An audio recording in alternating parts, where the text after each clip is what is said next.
Well, we're back once again for the 1970 NFL season in Pro Strategy Football 2023, which is available right now on Steam.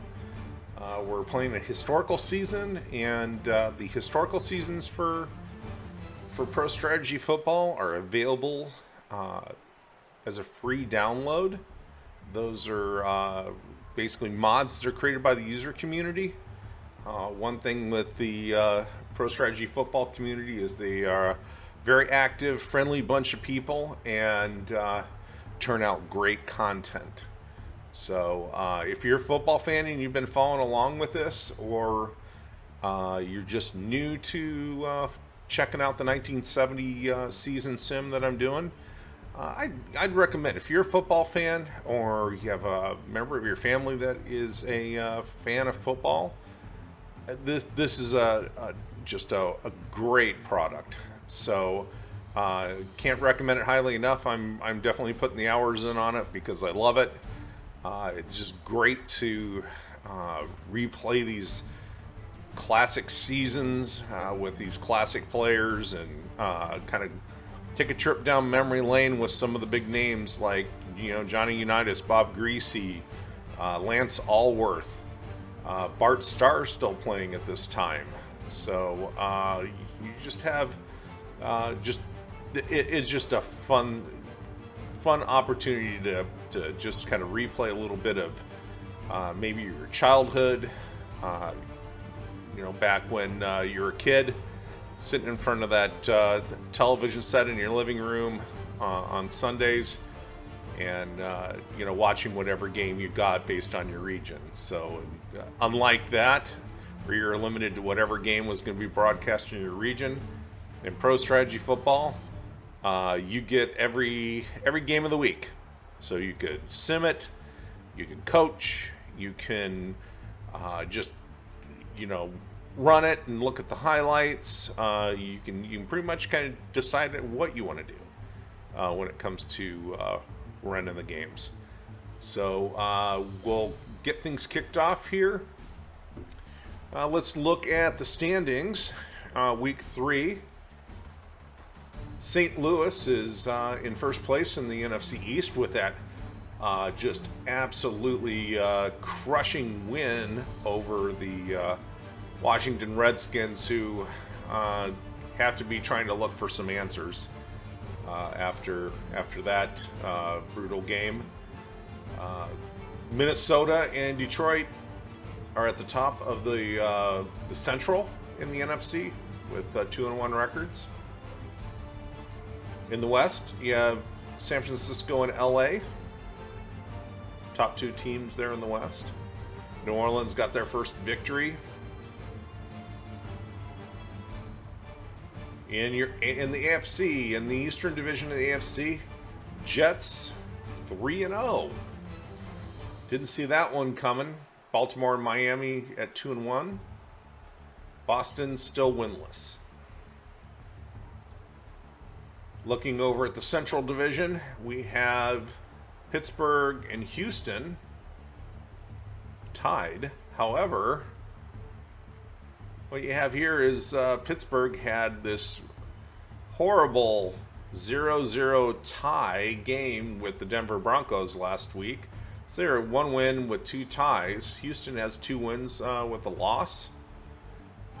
So the Houston victory was quite a surprise, given they were playing the Dolphins, and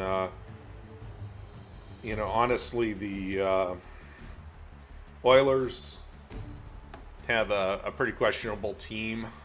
Historically, they were pretty bad this year in real life, but showing some signs of life here in the sim season. And in your Western Division, Oakland and Kansas City are sitting on top of the Western Division in the AFC with 2-1 records. San Diego fell to 1-2. So our only winless team is the Boston Patriots. Yeah, these are not the Patriots that you're used to. If you're younger or just started following football, the Patriots for quite a bit of their history after coming into the NFL were pretty miserable. They did have some good teams under Chuck Fairbanks with Steve Grogan, Russ Francis, and Sam the Bam Cunningham running the ball for a few years in the 70s, but it was rough being a Patriots fan up until the Brady years. Okay, looking over at league leaders, let's look over at passing. So, our yardage leader is going to be Billy Kilmer.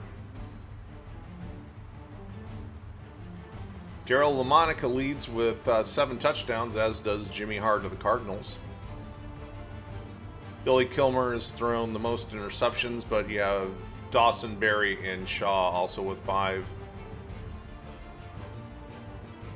Quarterback ratings, Joe Namath. Rushing. Let's look at the yards. Larry Brown with 294.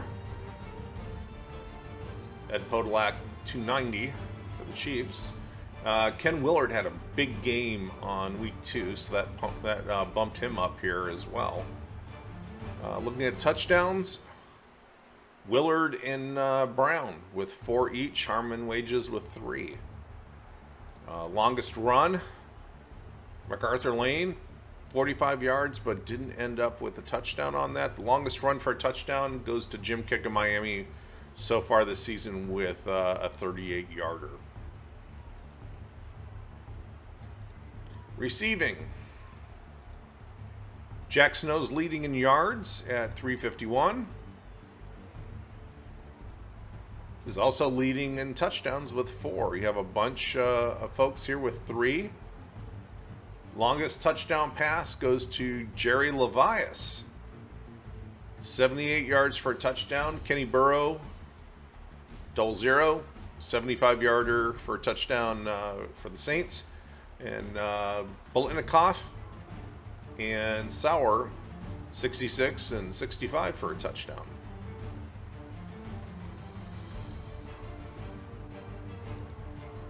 Defense. So leading tackler is going to be Dick Butkus, followed by Leroy Jordan and Tommy Novus. Bubba Smith is leading for tackles for loss with Jerry Mays. Bob Lilly, Gary Pettigrew, and Bob Rowe coming in just below at 8 tackles for loss each. The sack leader, Carl Eller with 5 sacks. Ron Carpenter of the Bengals for 5.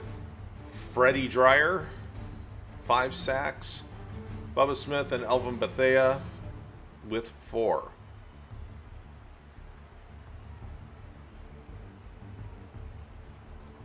Okay. So let's look at our week 3 schedule.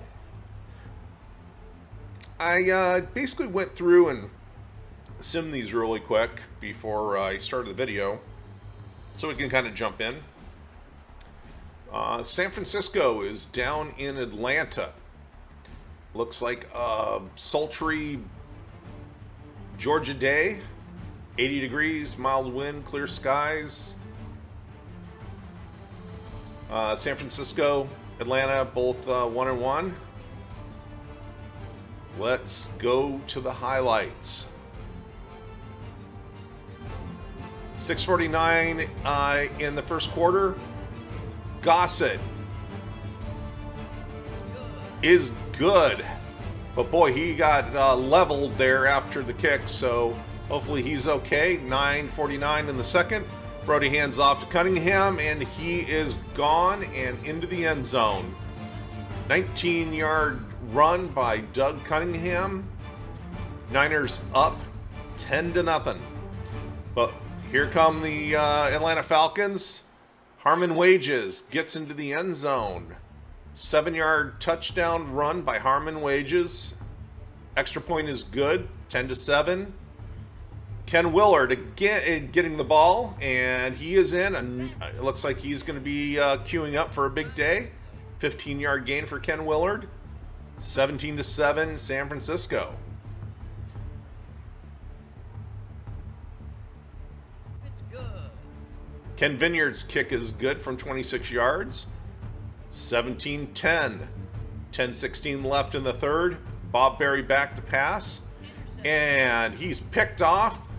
It's run back. Berry gets over and makes the tackle. But Ed Beard gets that interception for the Niners. 2nd and 8 with 8:10 left. Brody rolls out and overthrows his receiver. Picked off by Alan Levan. See what Atlanta can do with the ball here. And they can't do anything. 13:26 left in the fourth quarter. Gossett. And that, I think, might be Gossett's first miss of the year. Wide right by Bruce Gossett. Maybe he's feeling a little bit of that roughing the kicker hit. Berry's pass at 12:40 in the fourth is picked off by Bruce Taylor. You have Brody under center. Oh, halfback pass. And that didn't pan out the way they wanted for San Francisco. Picked off by Al Levan. Gives the ball back to the Falcons. Berry looking. And underthrew the receiver. It picked off by Mel Phillips. 5:15 left in the fourth. Berry again back to pass. And he's picked off by Dave Wilcox, the linebacker. The great linebacker the 49ers have. 34 seconds left in the fourth. Gossett. He gets that put through the uprights. San Francisco 20. Atlanta 10. But Atlanta is knocking on the door. Oh, and they just didn't get to the line in time to get that play off.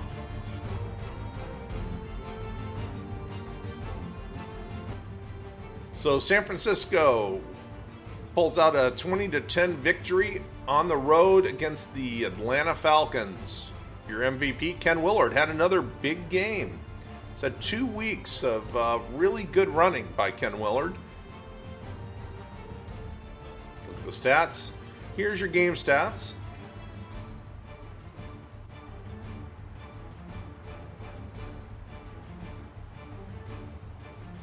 It was a bit of a turnover fest.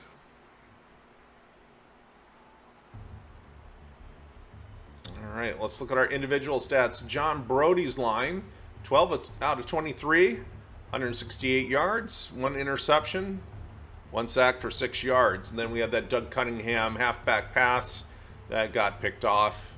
That was, you know, I don't know if I agree with that call. Ken Willard, big day, 20 rushes, 112 yards, 1 TD, 15 yards was his longest run. Doug Cunningham had a 19-yard touchdown run. Gene Washington, he showed up, 104 yards of receiving yards. 49-yard catch was the longest catch for him and the 49ers. Here's your total offense numbers for the San Francisco 49ers. Defense, Mel Phillips and Jim Johnson, each with 6 tackles. Tommy Hart, 5 tackles, 3 for loss, and a sack. We had 4 interceptions. Beard, Taylor, Wilcox, and Mel Phillips. Gossett, usually automatic. He missed a field goal today. Spurrier's punting numbers. You have Tucker and Taylor as your San Francisco kick returners. Just one return for 32 yards. Taylor and Fuller for punting. Longest return was 11 yards, 28 yards total for Bruce Taylor. 1 fair catch for Johnny Fuller. Okay, let's look at Atlanta's numbers. Bob Berry, 13-31, 212 yards, 4 interceptions, 1 sack for 14 yards, and a horrible quarterback rating. Cannonball Butler tried a halfback pass as well. At least his wasn't picked off like Cunningham's. He ended up with a quarterback rating better than his starting quarterback. Another decent day by Harmon, Wages, and Cannonball Butler. Wages got the touchdown. Receiving, Flatley, 5 catches, 119 yards. Nothing else after that. 39, 23, 24, 6 and 1. Here's your total offense numbers for the Falcons.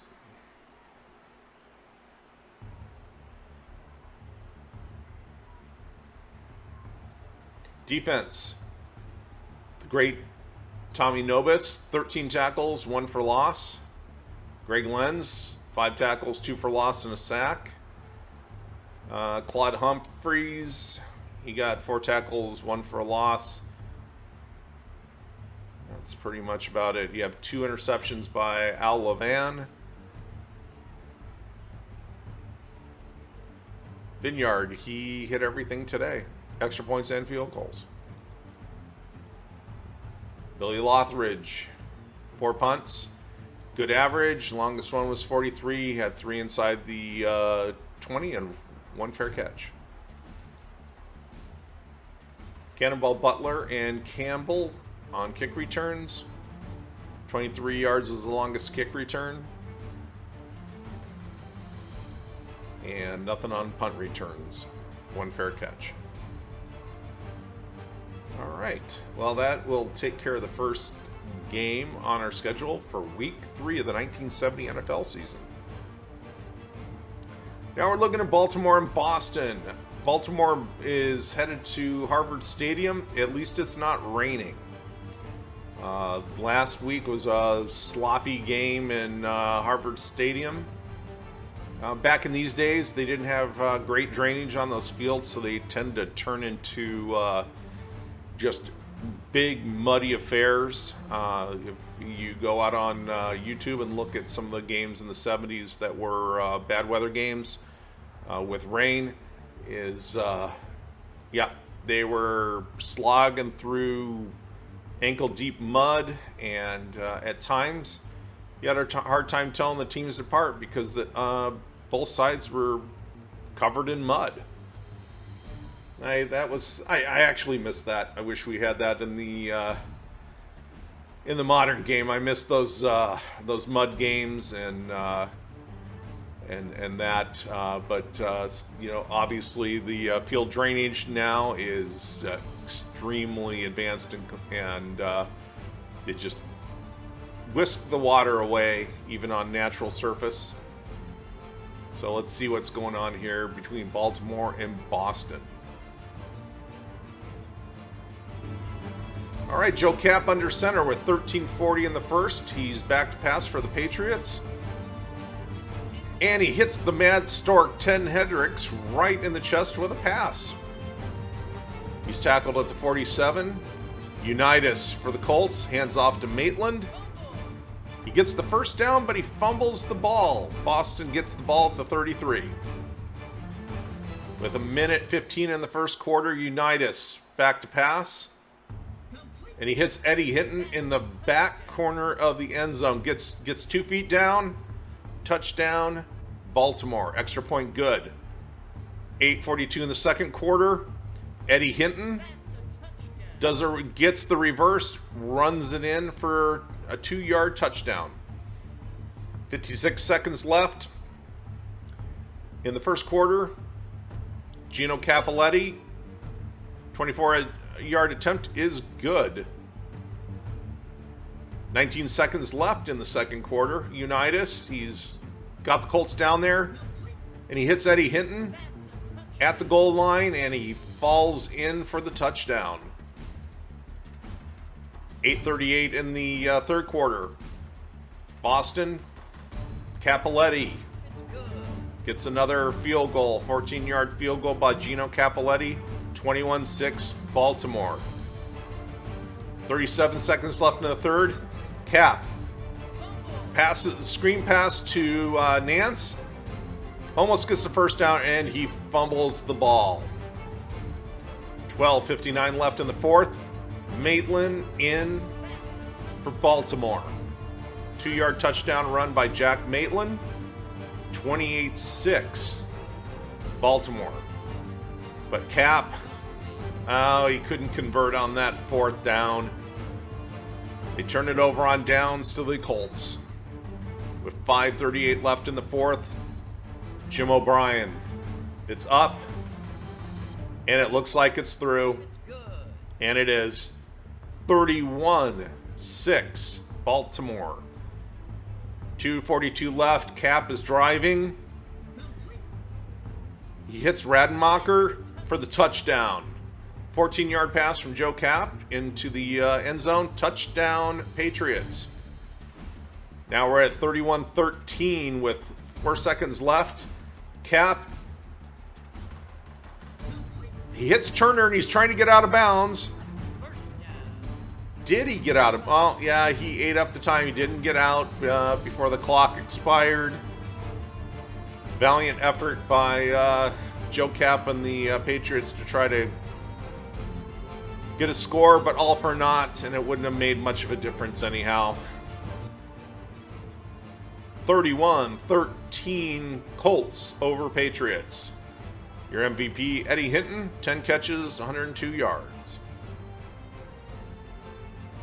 And all Baltimore. Looking at Baltimore stats, the great Johnny Unitas, 21-33, 262 yards, 2 touchdowns, no interceptions. Stayed upright, no sacks. Line did a good job protecting him. Rushing, Maitland with 61, Norm Bulash, Big Boo, 51 yards. Maitland did cough up a fumble that was recovered by the Patriots. Receiving, Eddie Hinton had that big game, 102 yards on 10 catches and 2 touchdowns. Jefferson's next with 65 yards on four catches. Here's total offense numbers for the Colts.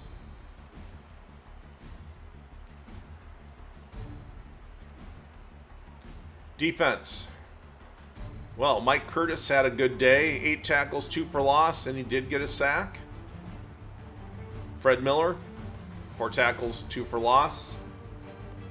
Bubba Smith, 3 tackles, 2 for loss, and 2 sacks. Good day for Bubba. Hilton and Billy Ray Smith each got tackle for loss. Charlie Stukes, left cornerback, he picked up that Jim Nance fumble. Jim O'Brien, automatic today in Harvard Stadium. David Lee's numbers. Jim Duncan and Ron Garden, well, they didn't get anything really going on kick returns. Volk and Garden, well, Volk had 1 return for a yard and Garden had 2 fair catches. So let's look at the Patriots numbers. Well, it's not like Joe Cap didn't try. 24 completions on 50 attempts, 315 yards. He was slinging it and running for his life, doing everything he could to stay alive, to get the ball downfield and try to make something happen. He had 1 touchdown, 1 interception. But he was sacked 3 times for 21 yards. And I'm sure he got hit and hurried a heck of a lot more than that. Jim Nance leading the Boston running attack with 50 yards. He had 2 fumbles. One of those was lost to the Colts. There's your total offense number. Oh, this is receiving.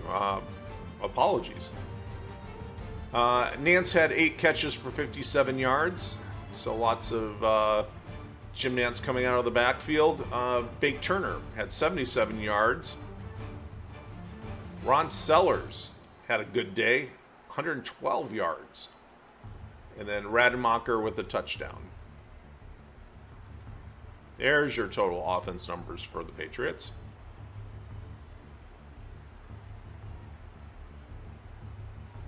On defense, Clarence Scott had 9 tackles to lead the Patriots. Hunt had 7, 1 for loss. Chayuski had 1 for a loss. He had 1 fumble recovery as well by Chayuski.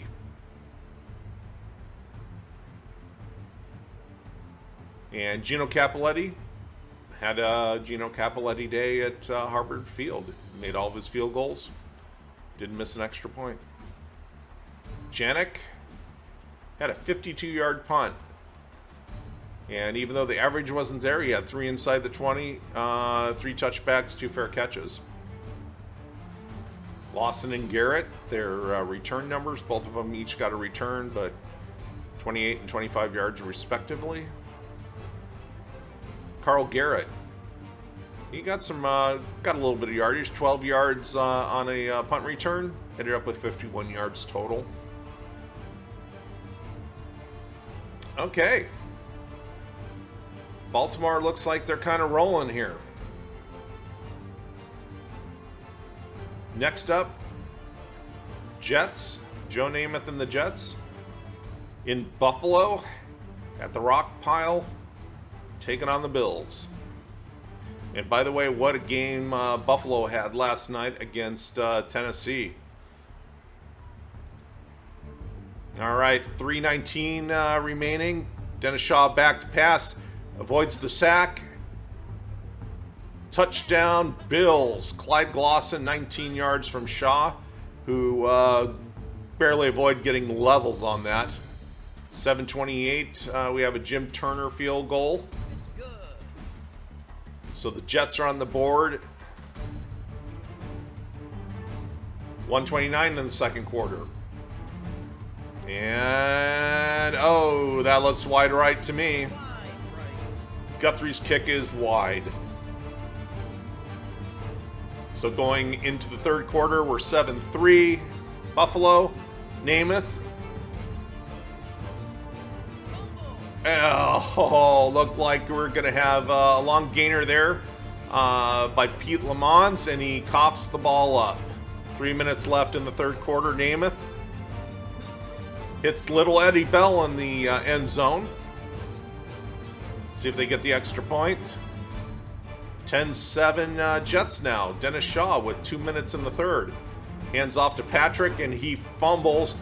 Al Atkinson picks it up and almost gets it into the end zone, but is tackled at, looks like, the 10-yard line. 1:23 left in the third. And Namath on gimpy knees stumbles and gets into the end zone for an 8-yard touchdown run. Don't see that very often. And Dennis Shaw at 5:25 in the fourth is picked off by Early Thomas. Long day for the Bills. All right, what are they going to do here? Bills with the ball. 3 seconds left, and they did not get into the end zone. Clyde Glosson got the catch, but came up 2 yards short. So the Jets get a win in Buffalo, 17-7. Joe Namath is your MVP in a rare rushing touchdown by Joe Namath. I'm sure we, Eubank, and the Jets sideline were absolutely petrified seeing Joe Willie scramble out of the pocket and rumble into the end zone. He is an injury waiting to happen, especially on those bad knees. Okay, looking at the game stats.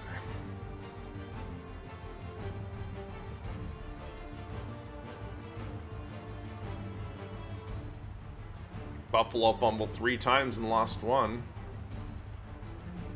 note. Now let's look at Joe Willie's numbers here. 14 of 24 for 194 yards and a touchdown. He had one sack for 7 yards, but he also had that touchdown on the ground, that rarity. And here we go. George Knock filling in for Matt Snell. Had 49 yards on the ground. There's Joe Namath's 8-yard scramble for a touchdown. Receiving. Maynard with 54 yards. Eddie Bell, the little one of the littlest guys in the NFL at that time. 2 catches, 45 yards, and a touchdown.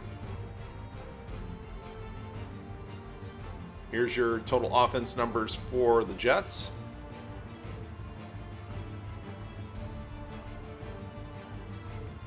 Defense. Ralph Baker. 8 tackles, 1 for loss. John Elliott, 6 tackles, 1 for loss. He had a sack. Early Thomas had that last interception. Al Atkinson picked up the fumble and came fairly close to running it in for a touchdown. Berlin Biggs had a sack. Mark Lomas had 2 tackles for loss. Jim Turner, good day. Steve O'Neill's numbers in punting. All right, here's your kick return numbers. Cliff McLean, 27-yard return. Eddie Bell and Mike Battle, their punt return numbers for the game. Okay, let's look at Buffalo. Well, Dennis Shaw, 23 completions on 38 attempts, 267 yards, a touchdown, an interception. He was sacked 2 times for 12 yards. Looks like they sort of kept the juice bottled up. 66 yards for Simpson. Only had a 10-yard run, was his longest. And of course, Wayne Patrick had that nice gainer and then fumbled the ball away. Looking at receiving, Haven Moses comes in big today with 103 yards. Simpson, 48 yards out of the backfield, and Marlon Briscoe, 48 yards. 1 touchdown by Clyde Glosson. Here's your total offense numbers for the Buffalo Bills. Defense, Edgar Chandler leading with 9 tackles, 2 of them for loss, and he did get a sack. The veteran Mike Stratton got 9 tackles as well. John Pitts, strong safety, he gobbled up a fumble. Waddy Harvey, 3 tackles, all of them for losses. You have Cowan and Dunaway. Dunaway, 2 tackles, both of them for loss. Ron McDowell, 1 tackle, 1 for loss. Al Collins, 2 tackles and a loss. So looks like that defensive line, those linebackers are really getting at it for Buffalo, but all for naught. Guthrie missed a field goal. Veteran Paul McGuire dropped 4 punts inside the 20.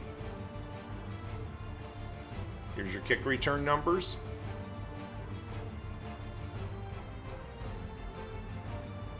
And the punt return numbers.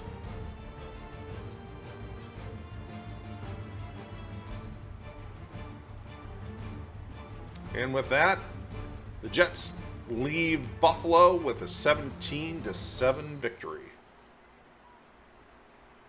All right. Well, we have Houston at Cincinnati. Houston coming off that surprise victory against the Miami Dolphins.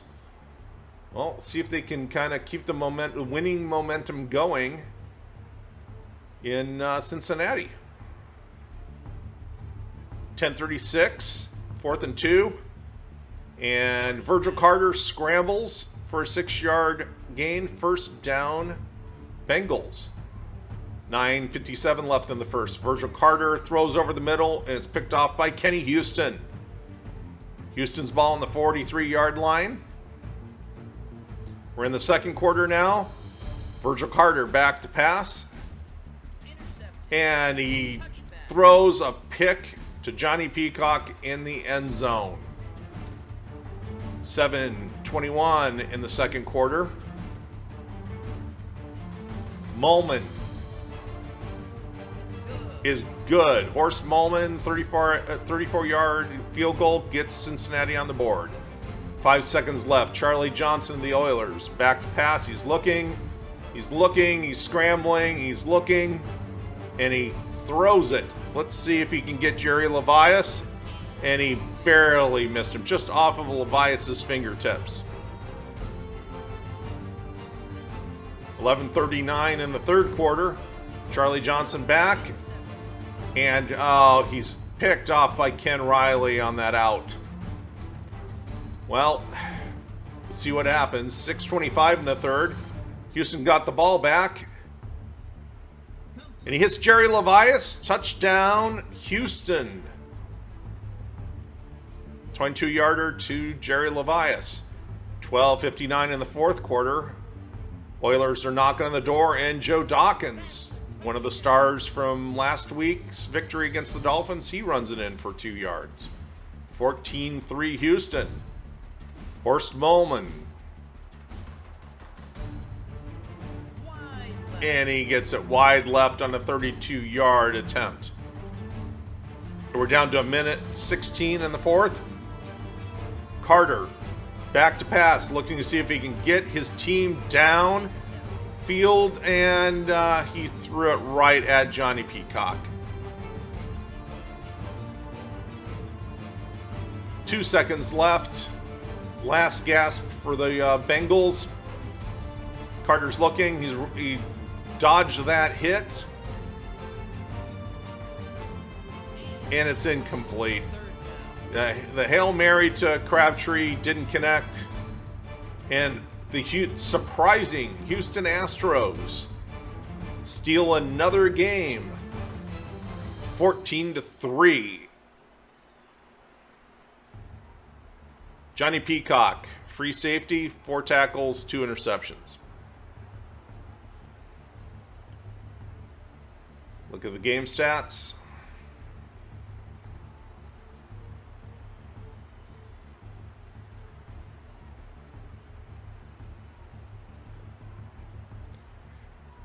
And let's look at Houston. Charlie Johnson completed 20 passes on 29 attempts, 204 yards, 1 touchdown, and interception. But he did get sacked 3 times for 20 yards. Joe Dawkins, 11 rushes, 30 yards, but he made it count with that 1 touchdown run.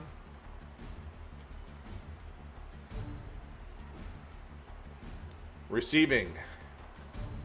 Jerry Levias, 76 yards and a touchdown.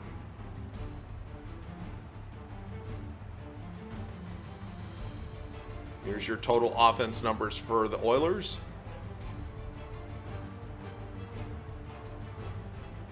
Defense, Garland Boyette with 10 tackles.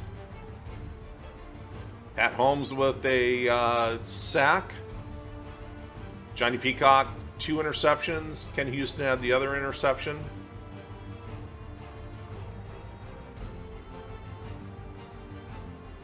Jarella, no field goal attempts, but he did get his extra points down. Spike Jones, good line, 3 inside the 20.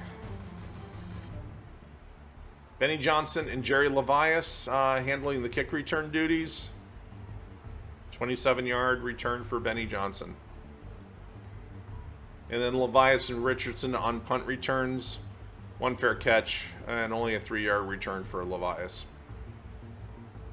Okay, let's look at Cincinnati's numbers. I'm sure Paul Brown is a little frustrated. He's probably looking at his young offensive genius, Bill Walsh, and saying, okay, well, you better start pulling it together. Virgil Carter, 20 completions on 39 attempts, and even 200 yards.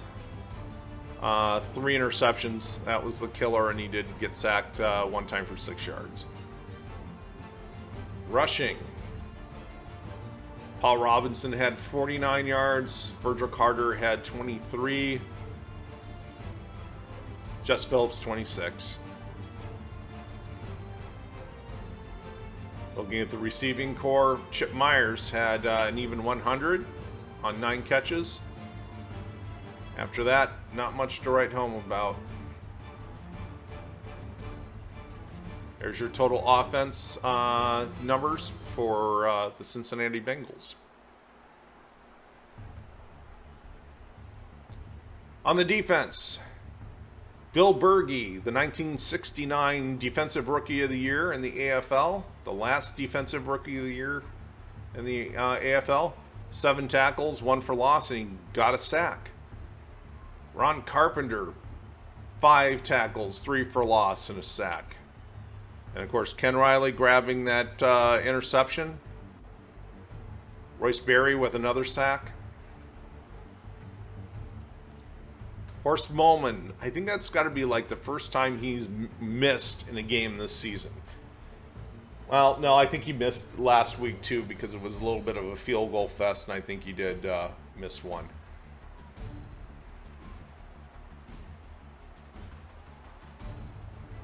Dave Lewis's numbers: 50-yard punt, 3 inside the 20.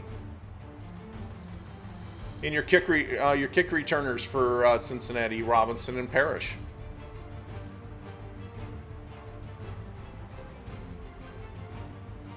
Punt returns, Lamar Parrish and Essex Johnson.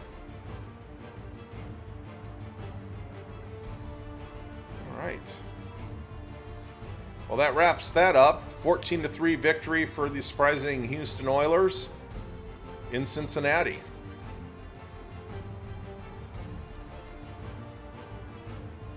Pittsburgh, who last week had fought to a 0-0 tie with the Denver Broncos. Well, they're in Municipal Stadium with the strong wind against the Cleveland Browns, who looked pretty good last week under their rookie quarterback, Mike Phipps. Let's see what Phipps does this week. All right, 13:04 in the first quarter. Phipps back to pass for the Browns. And he's picked off. O.C. Austin. Pittsburgh picks off Phipps and brings it back to the 29. Mingo.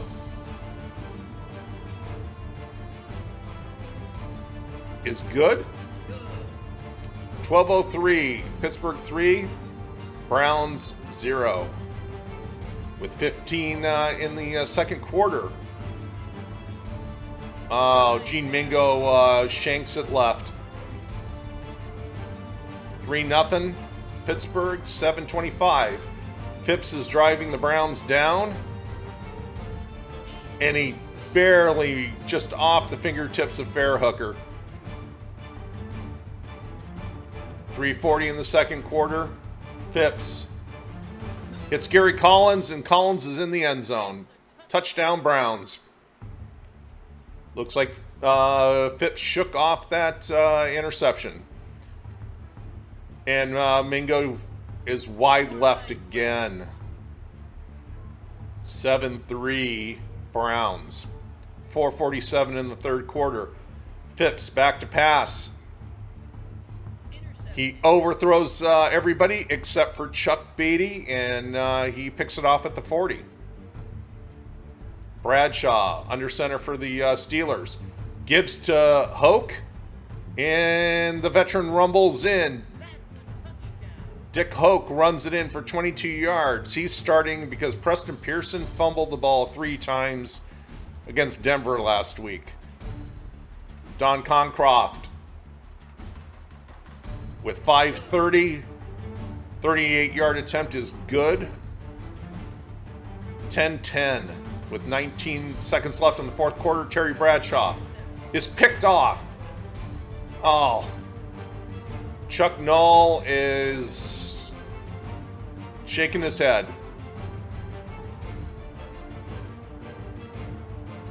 Three seconds left in the fourth quarter. Phipps back to pass. Does this rookie have a little bit of magic? He's waiting. He's got his guys down field. Could it be? No. Was aiming for a gaggle of Browns, including Fairhooker, and missed it.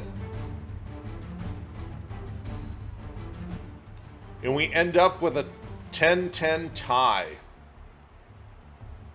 Ron Sindow is your MVP for the Browns in the game. 5 tackles and 3 sacks. Oh, gotta wonder what Chuck Noll's thinking right now to get this offense back in gear and doing something.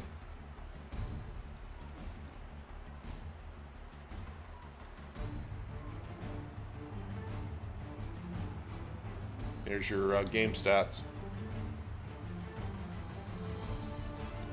Let's look at Bradshaw's numbers. 14 of 34, 173 yards.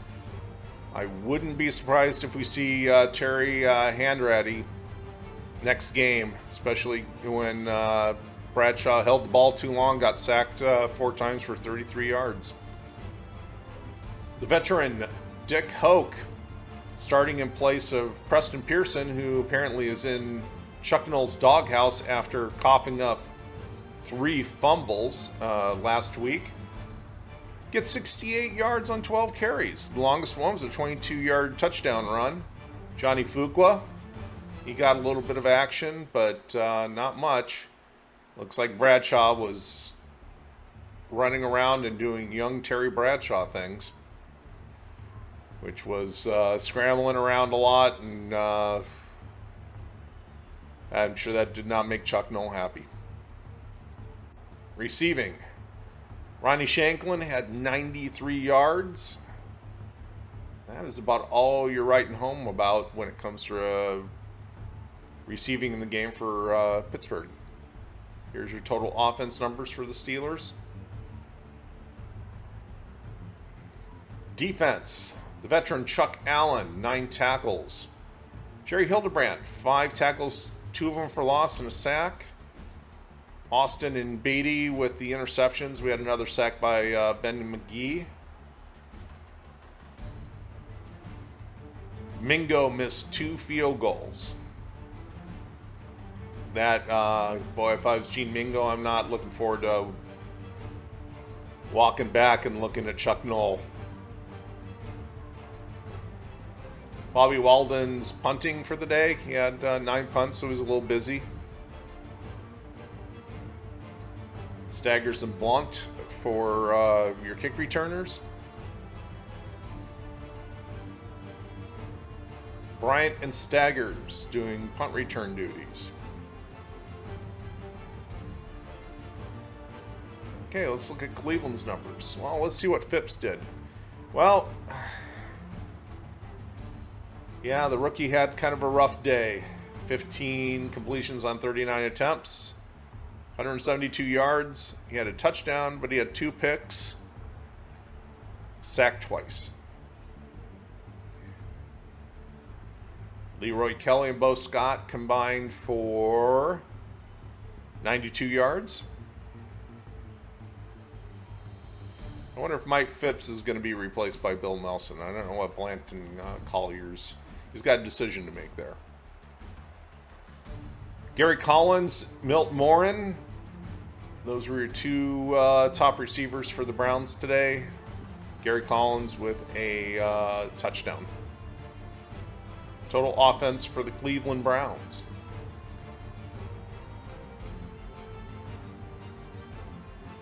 On defense, Dale Lindsey had 8 tackles, 2 for loss.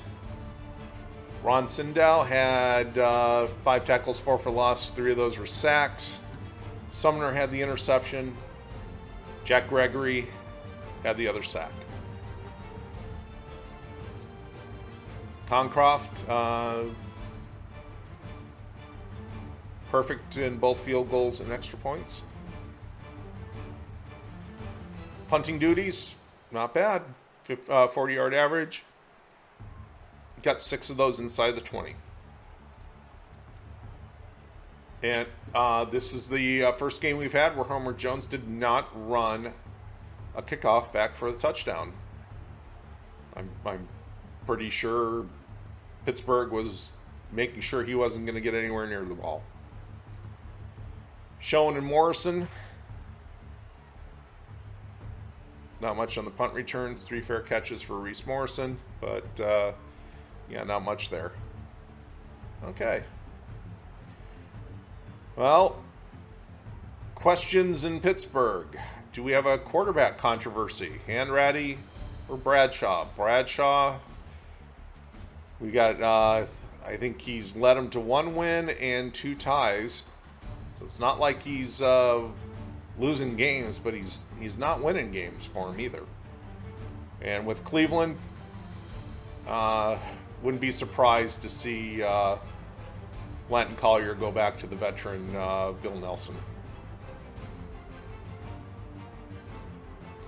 Kansas City at Denver is our next game in Mile High Stadium. Denver was part of that stinker of a game with Pittsburgh last week. Let's see if they can have a better showing. I wonder if they're going to start Tennessee as their quarterback instead of Liskey. He didn't get much done, so I wonder if who's the head coach for them? Trying to think. It's not coming to mind right now, but I'm sure. Let's see if he's going to make a change at quarterback to see if he can get things rolling. Okay, 9:49 in the first, and Jan Stenerud is lining up a field goal, and that looks good. 32-yard attempt by Jan Stenerud is good. Kansas City 3, Denver 0, 11:44 in the second. Lenny Dawson matriculating the ball downfield. He throws, and he matriculates it right to Martha. Paul Martha picks off Lenny Dawson, brings it back to Kansas City 24. 9:26 in the second quarter. Bobby Halfield shanks it right. Kansas City 3, Denver 0. 4:14 in the second quarter. Emmett Thomas picks off Steve Tensee's pass. Minute 5 in the second quarter. Lenny back to pass. And who did he hit with that? Lou Porter. 18-yard touchdown pass from Len Dawson. 10-0. Kansas City. Stenerud again. With 7:57 left in the third, it's good. Kansas City 13, Denver 0. 4:47 left in the third. Dawson back to pass. And Paul Martha gets him again. Paul Martha has Len Dawson's number today. But Denver can't do anything with it. The ball goes back with 3:32 in the third. The Chiefs, they're driving. And Len Dawson's picked off for the third time today by Bill Thompson. 13-0. 2 minutes in third quarter. Is that good? Wide left. Went left of the top of the upright there. Bobby Halfield misses. 8:05 in the fourth. Denver has to punt. They're punting it away. Ed Podolak's got it, and he's running. He's got a wedge, and he is through. He's got one man to beat, and he does. He's beat him. Ed Podolak is on his way to a touchdown. 37-yard punt return. 79-yard return by Ed Podolak. 20-0. Kansas City. And Tennessee not getting the job done today. 4:34 in the fourth. Len Dawson hands off to Podolak. Ed Podolak is in the end zone after slashing through the Denver defense. Extra point is good, 27-0. Steve Tensey back to pass, and he hits Johnny Robinson, who's tackled immediately. 49 seconds left. This might be Denver's last gasp. Tensey throws and is picked off by Johnny Robinson again. Robinson gets it past midfield. 27-0, all Chiefs. With 37 seconds left, Lenny Dawson takes the knee, and the game ends.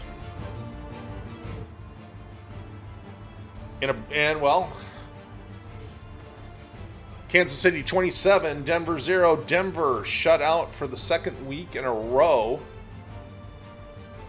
I don't think it was necessarily a pretty victory for Kansas City, but they'll take it nonetheless. 27-0.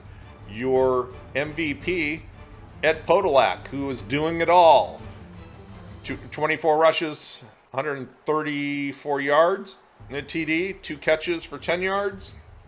And he had that punt return for a touchdown, 79 yards.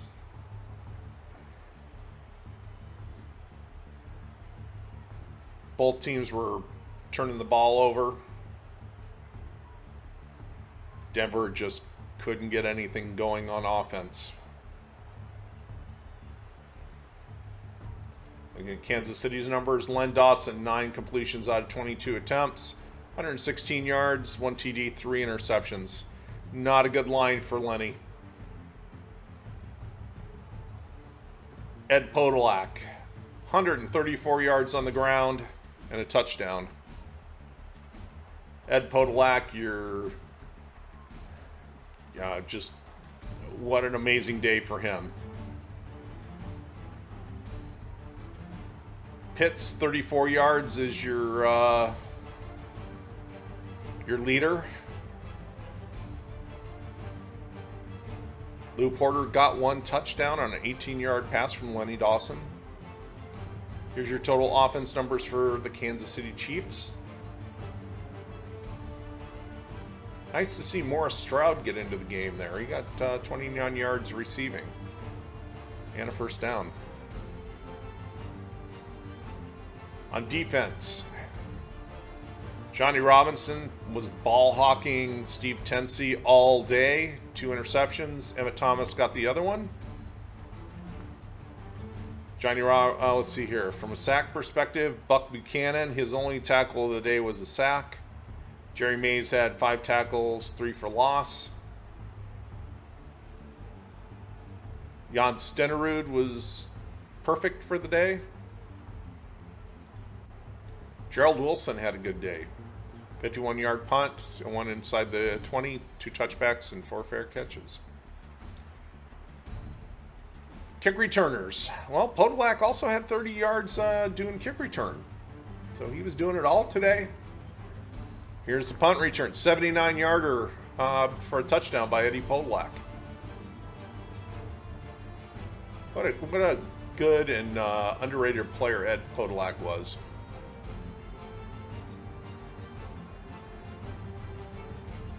Well, Steve Tensey was not the answer for Denver at quarterback. 14 completions on 43 attempts, 173 yards, no TDs, 3 interceptions, 16.91 quarterback rating, which actually may be the lowest quarterback rating by a player this season who is actually a quarterback as opposed to a halfback tossing a halfback pass. That may be the lowest rating we've seen so far for an actual quarterback. Floyd Little had a good game, 102 yards on the ground, but he couldn't do it alone. Denson had good yards, but just no touchdowns. Here's your offense for Denver. Poor Floyd Little. He's all they've really got with those 2 quarterbacks. So if he doesn't have a big breakout game and is scoring and they get lucky with a couple passes, it looks like their offense is just really not up to it. Defense. Cornell Gordon had 9 tackles. Rich Tombstone Jackson, 4 tackles, 2 for loss, and a sack. Paul Martha had 2 interceptions. Dave Costa, he showed up today. 4 tackles, 2 of them for loss. Billy Thompson had the other interception. Bobby Halfield, he missed both field goals. You know, I don't know what they're going to do here with this. This is a problem for 2 straight games. Billy Van Heusen was doing his job, but got a lot of work. 9 inside the 20. Here's Thompson and Anderson with their kick return numbers. Thompson and Floyd Little with punt return numbers. 4 fair catches for Billy Thompson. Well, 27-0. Yeah, that's well, people have to be wondering in Denver. Now we're looking at a NFC Central matchup. Bears and Lions. Tiger Stadium, strong wind, and it is raining crazy there. This will be a sloppy, muddy dogfight. Let's see the highlights.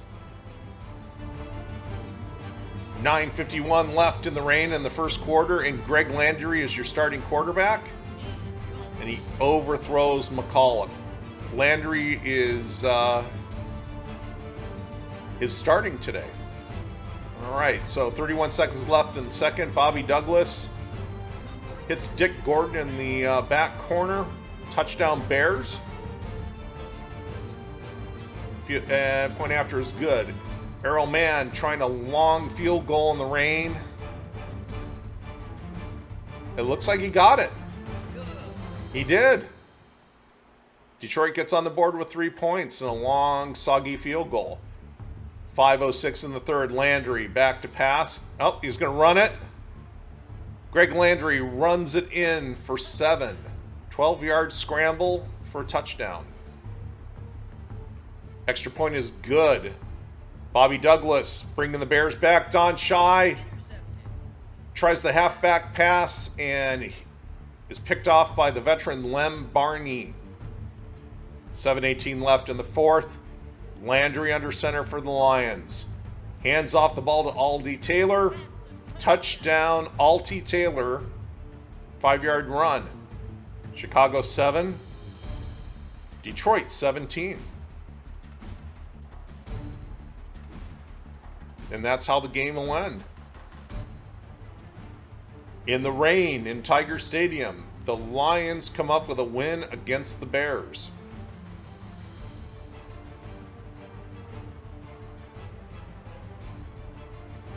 Dominated on the ground.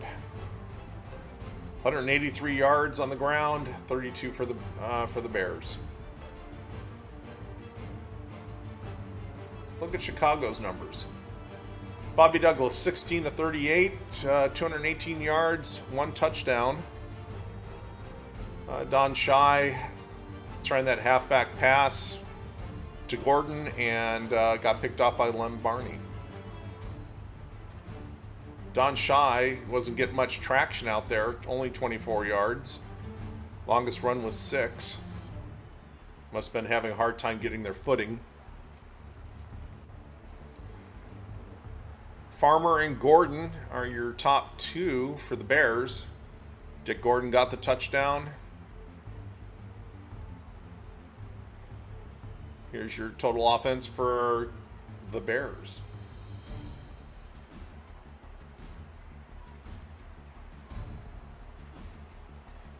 Defense. The great Dick Butkus comes up with 14 tackles, 5 of them for loss. So it was the soggy ground and a lot of tough Bears defense that took away that running game for the Lions today. Doug Buffone, 11 tackles, 1 for loss. No sacks, surprisingly.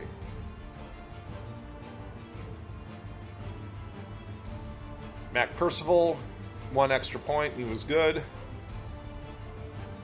Bobby Joe Green. A little bit of a busy day on the punting front. Had 3 inside the 20 and 5 fair catches. Kick return numbers for the Bears. Punt return numbers for the Bears.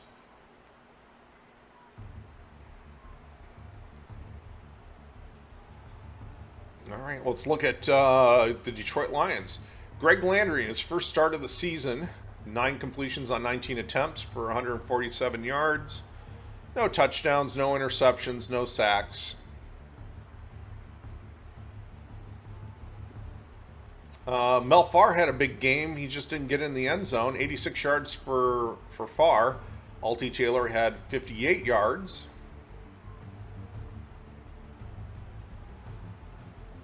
No, when I was thinking of the rushing numbers before, I was actually thinking of the Bears' rushing numbers when I was talking about the Bears' defense. So my apologies on that. It looks like where the Bears were having a problem running the ball, it looks like Alty Taylor and Mel Farr and even Greg Landry were running it up on the Chicago defense.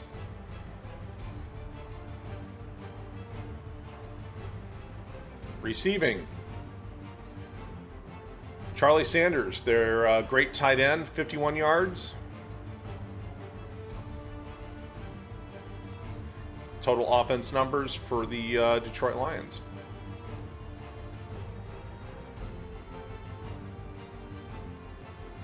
On defense, Mike Lucia, their middle linebacker, 10 tackles.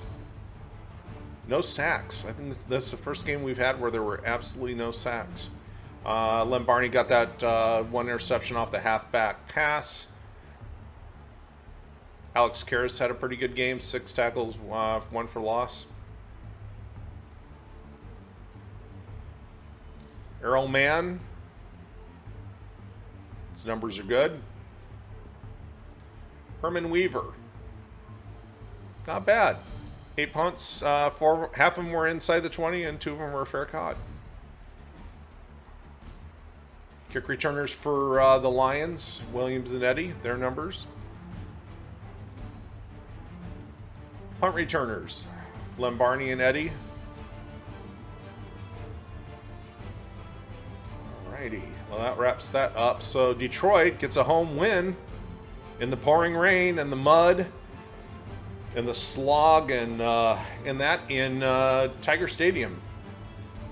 I'm sure that was just an absolute mess of a game from a field condition perspective.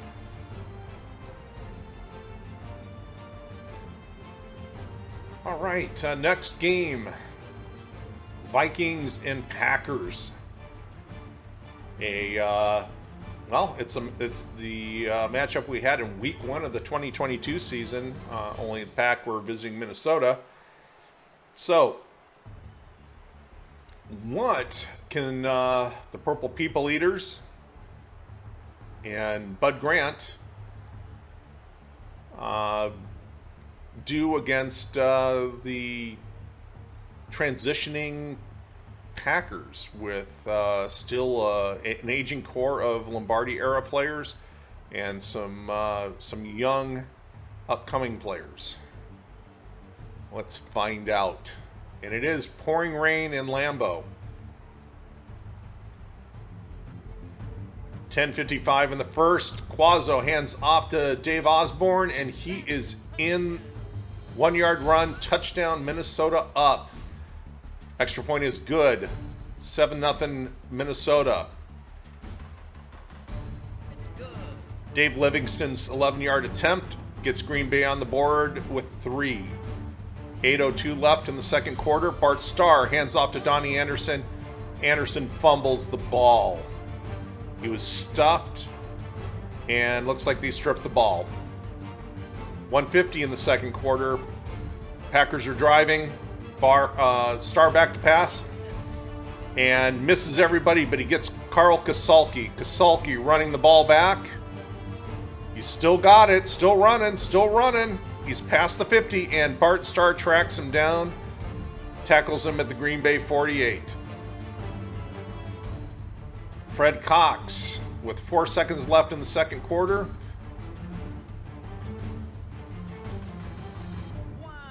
Is wide left.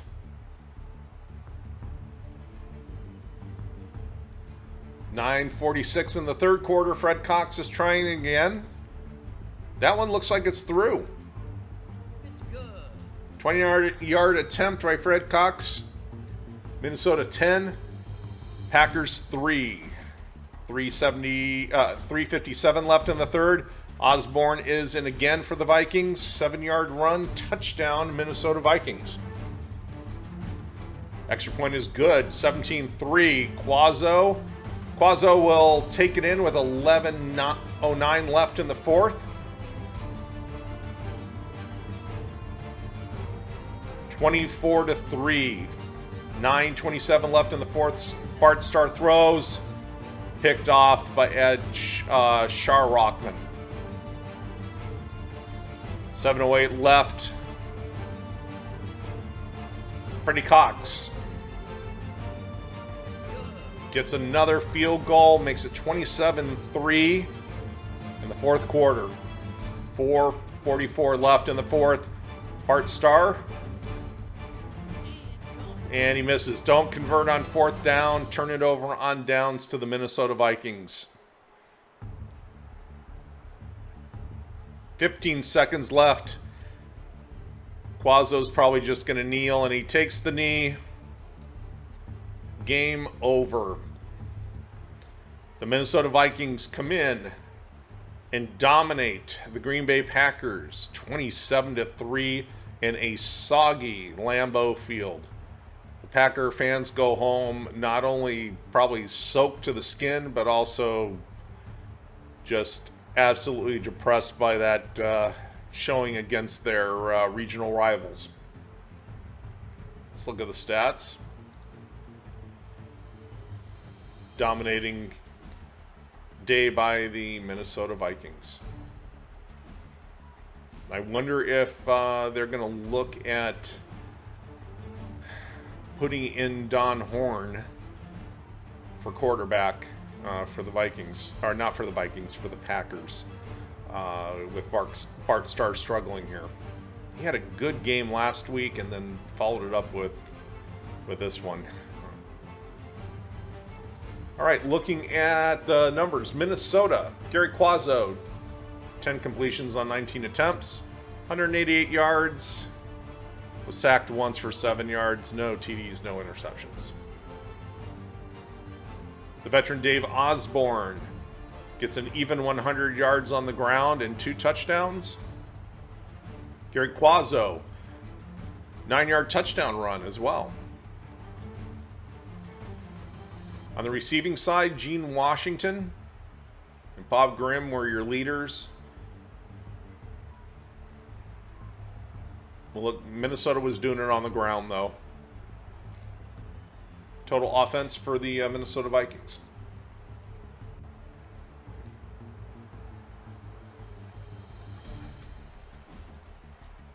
Defensive numbers. Bobby Bryant came up with 8 tackles.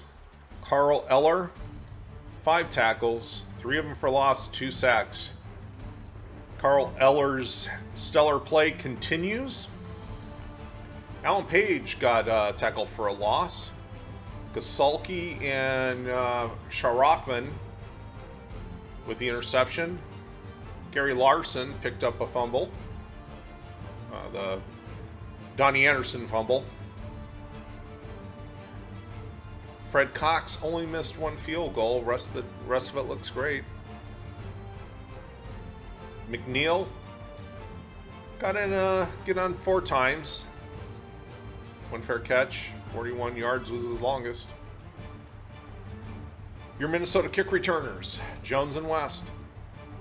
Clint Jones came up with a 30-yarder. Punt returns, no action here. 2 fair catches for Charlie West. Now let's look at the Green Bay numbers. Bart Starr, 20 out of 35, 230 yards, no touchdowns, 2 interceptions, 2 sacks for 13 yards. Yeah, Starr's, an aging veteran. You got to wonder how long they're going to stick with him. I mean, it's hard to say goodbye to a player like Bart Starr, but I think he's near the end here. Rushing yards. Donnie Anderson, again, good game. Did have that one fumble where they got stuffed for a 1-yard loss, and he coughed the ball up to Gary Larson. Receiving. Carroll Dale, big day, 127 yards on 6 catches. Total offense numbers for the Pack.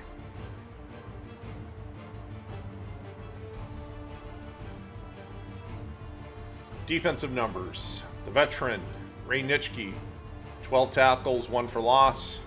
Clarence Williams got 2 tackles for loss and a sack. Lionel Aldridge had 2 tackles, 2 of them for loss.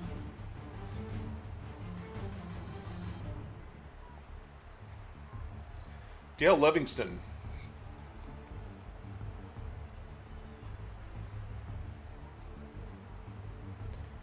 Donnie Anderson, decent day punting. Only 4 punts, but 44 yards. He got 2 inside the 20 and 2 fair catches. Krause and Ken Ellis doing Green Bay's kick returns today. Willie Wood and Ken Ellis on punt returns.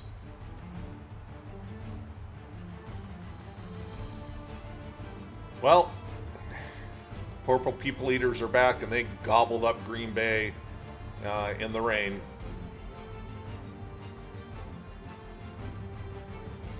All right, now we're moving out to sunny Los Angeles, where the Chargers are visiting the Rams.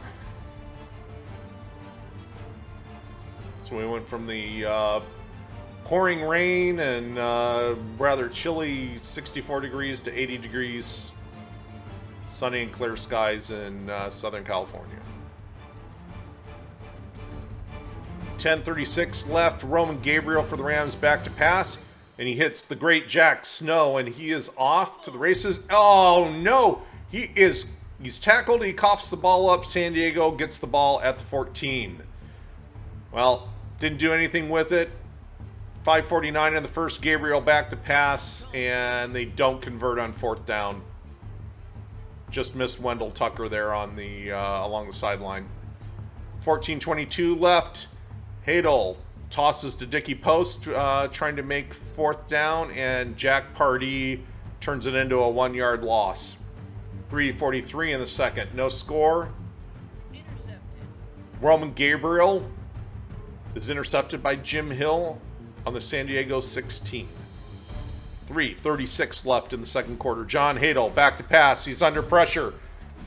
He gets it away, and he gets it away right to Clancy Williams. Los Angeles interception at the San Diego 34. And with that, with 2 minutes, Dave Ray is wide left. A minute 47 left in the second quarter. John Hadel back. He's under pressure. He's running. He's scrambling. He's running. He's scrambling. Oh, and he runs into the goalpost and is tackled by Myron Patios for a safety. 38 seconds left. Roman Gabriel hits Wendell Tucker in the end zone at the end of the second quarter, putting Los Angeles up 9-0. 11:21 left in the third. Roman Gabriel back to pass, and he is picked off again today by San Diego. 2:40 left in the third. Gabriel finds Josephson for the first down. They convert the 4th and 1 to keep the drive alive. Now they're down on the goal line. Gabriel pitches to Ellison. Ellison throws, hits Jack Snow in the back of the end zone for a halfback touchdown pass. 16-0 Rams. Can David Ray hit a field goal today? Nope. Wide left. And Dave Ray's kicking woes continue. 39 seconds in the fourth.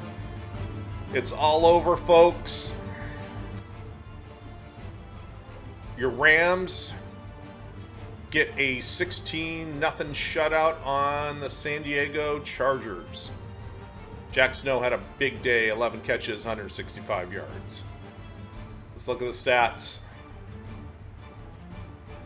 That is a dominating day by the Rams.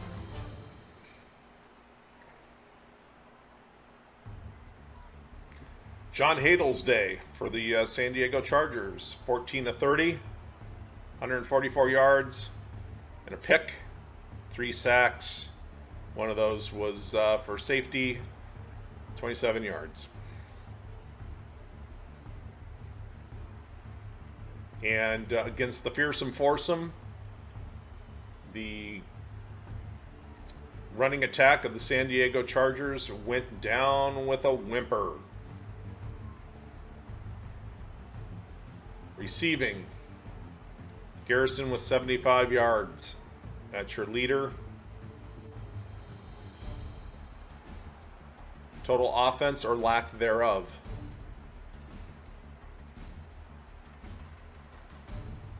On defense, and they were out there quite a bit. Staggs had 12 tackles. Bob Howard had 10.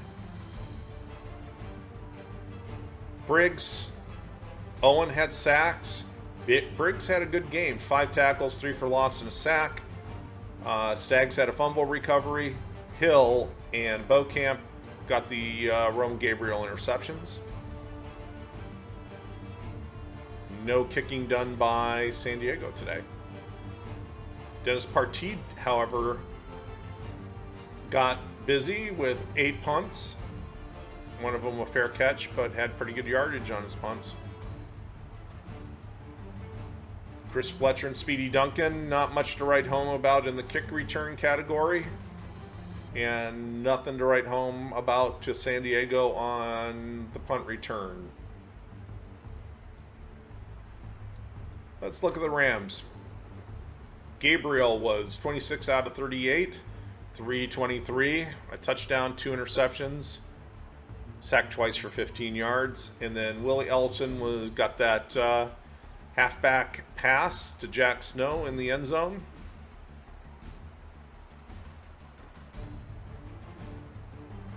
Josephson had the yardage with 38. Willie Ellison had more carries. But neither one of them really did much. Jack Snow, however, did a whole lot. 11 catches, 165 yards, and a touchdown. Bob Long, 24-yard catch. Wendell Tucker got a 20-yard catch. Total offense for the Rams. Looks like it was all in the air. Defense. And it looks like the fearsome foursome had a big day. Merlin Olsen, 6 tackles, 2 for loss, and a sack. Myron Patios, 6 tackles, 1 for loss, a safety sack. Clancy Williams had an interception. Coy Bacon, he got a sack today. Hacksaw Jack Reynolds actually got in the game, and he picked up 3 tackles. And the woes of David Ray continue on the field goal front. Pat Studstill, his numbers for today. Kick returners, Heyman and Kermit Alexander. Both each had a return. 37 and 19 yards respectively. Punt returns.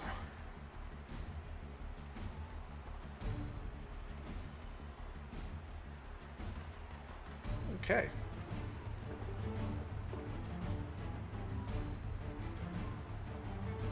The next game on the docket, we go to sunny Miami.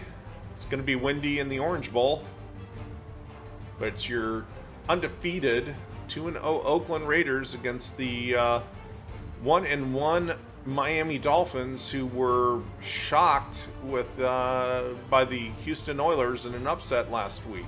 Can Miami bounce back? 11:45 in the first. Greasy under center. Hands off to Jim Kick. And Jim Kick goes through that Oakland defense, and he's in the end zone. 38-yard run by Jim Kick. Extra point good. Miami 7, Oakland 0. 4:36 in the first. Mar Fleming takes the reverse and goes right into the end zone. Tight end reverse. Mar Fleming, 11-yard touchdown. 14-0 Dolphins. Oh, looks like they stuffed Dixon on the run. Blanda with a long field goal.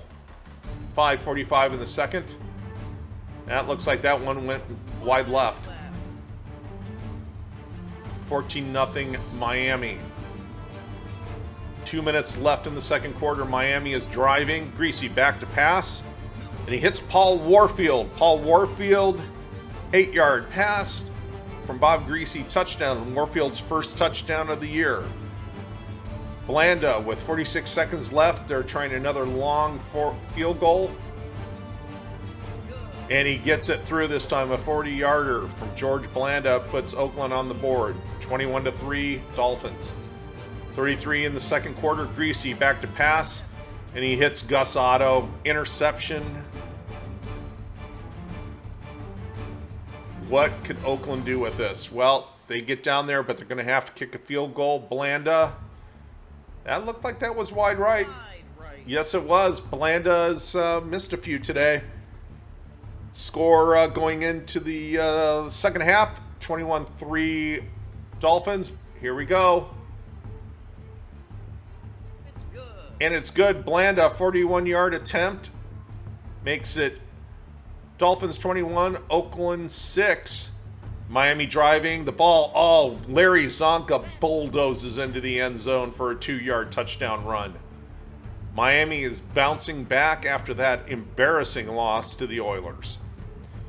LaMonica is picked off by Dick Anderson. The Dolphins are just going to pile it on now. 35 seconds left in the third. Garo Yepremian is good. 16-yarder by Garo Yepremian. 31-6. Blanda is going to try another long field goal with 10:19 left in the fourth. That looks wide left.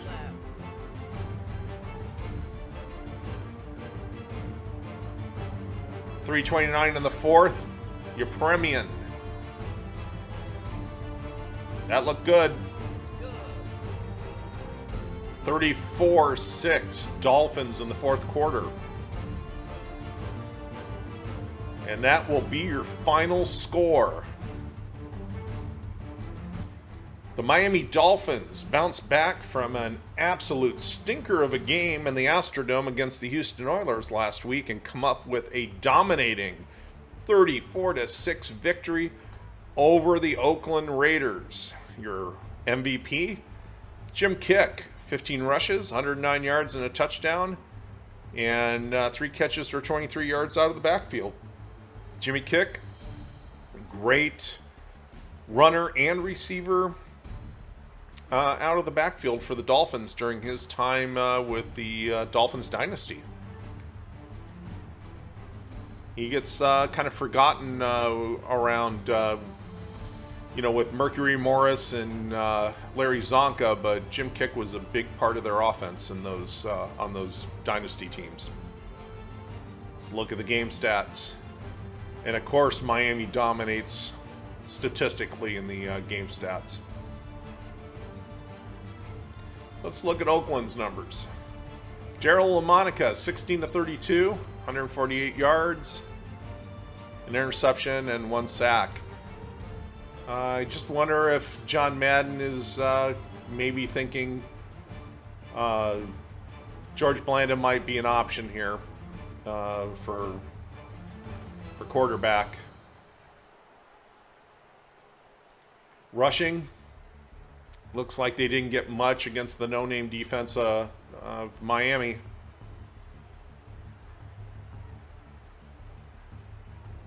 Yep, they sure didn't. Boy, Miami's defense locked them down. Warren Wells, only 3 catches. Fred Biletnikoff, only 3 catches. A lot of passes out of the backfield. The rather anemic offense of the Oakland Raiders in Week 3. On defense, Gus Otto had that interception. Tom Keating had 6 tackles, 1 for loss. Carlton Oates, 3 tackles, 1 for loss. Tony Klein, 1 tackle, 1 for loss, and he had a sack.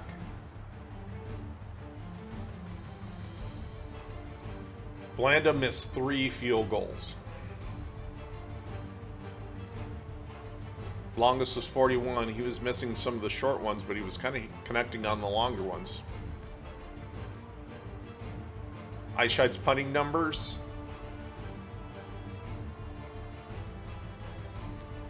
George Atkinson and Alvin Wyatt in their kick return duties today.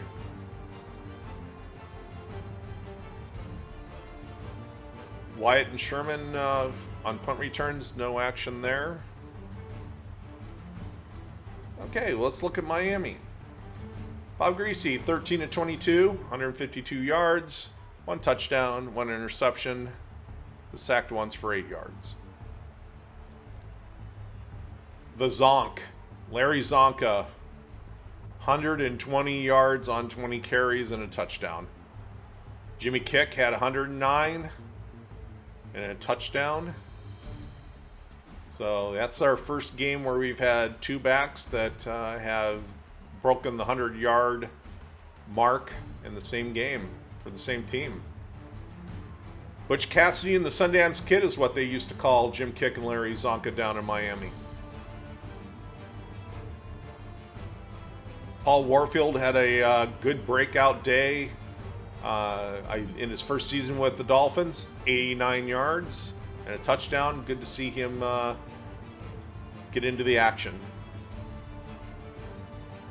Total offense for Miami. On defense, Curtis Johnson led the way with 8 tackles. Bonacani with 5. Manny Fernandez got the sack. Dick Anderson picked off LaMonica. Your premium was what you would expect. Great. Larry Seipel, decent average, good long kick, long punt. Ginn and Mercury Morris on their kick returns. Ginn only had 1 return for 21 yards. Morris, not much to write home about. Jake Scott had 2 fair catches. Jake Scott is a really, really good punt returner.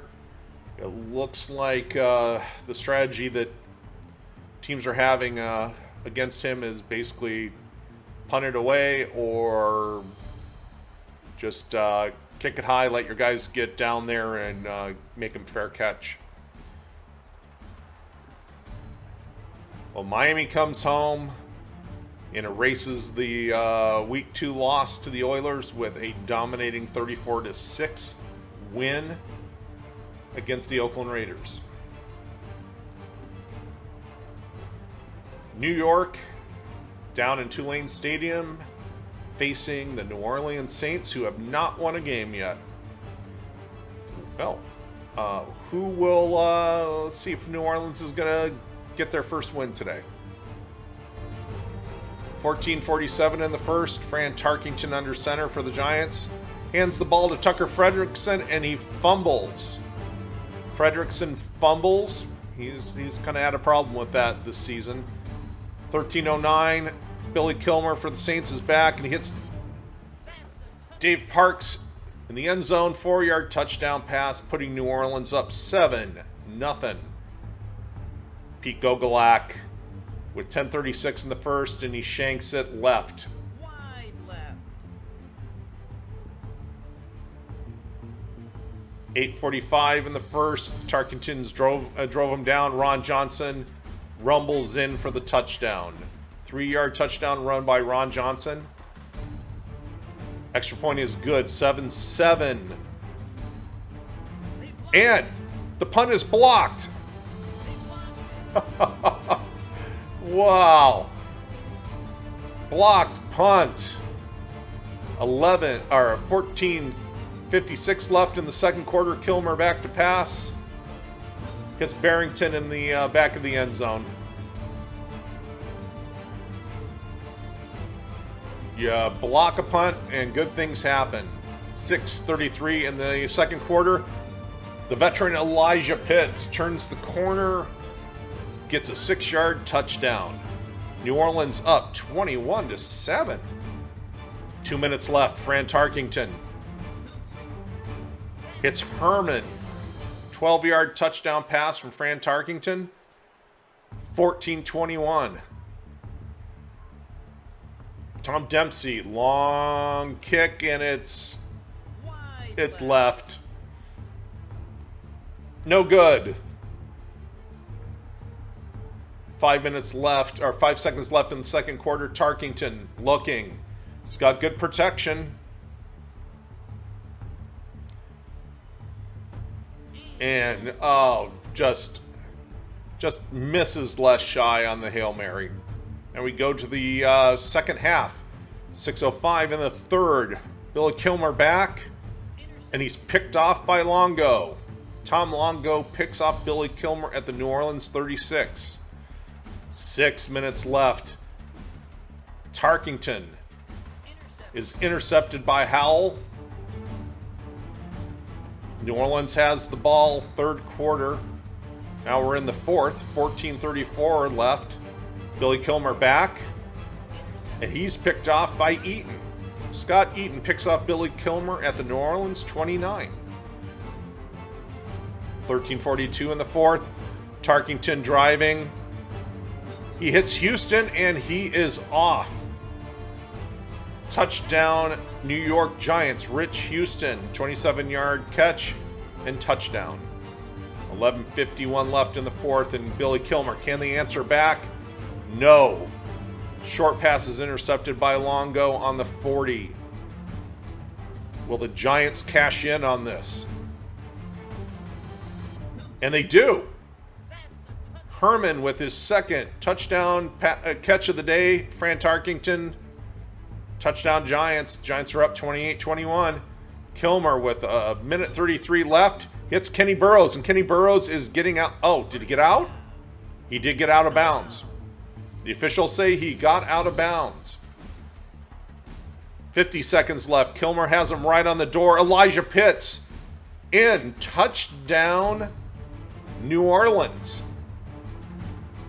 The veteran Elijah Pitts gets the start today, and it's looking good. Tom Dempsey. It's good. With 1 second left, Tom Dempsey hits a 27-yard field goal. Your game, your final score, New Orleans 31, the New York Giants 28. New Orleans picks up their first win of the 1970 season against the New York Football Giants down in Tulane Stadium. Billy Kilmer, he's your MVP. Slinging Billy Kilmer. 28 out of 57, 263 yards, 2 touchdowns. What a game. Boy, it looked like New Orleans was going to get an easy win, and New York came storming back and took it all the way down to the final seconds and a field goal to win it for New Orleans. Let's look at Fran's numbers. 9 out of 22, 205 yards, 3 touchdowns, 1 interception. Ron Johnson had a good game, 103 yards on 21 carries and a touchdown. Tucker Frederickson, again, having issues holding on to the ball. Receiving, Clifton McNeil, 84 yards. But the guy, man of the hour for the Giants was Don Herman, 2 touchdowns. Here's your total offense for the New York Giants. On the defensive side of things for the Giants, Willie Williams, 10 tackles, leads the Giants. Scott Eaton had an interception. Tom Longo, 2 interceptions. Freddie Dreyer, 2 sacks. Gogolak was good on extra points, but he missed a field goal.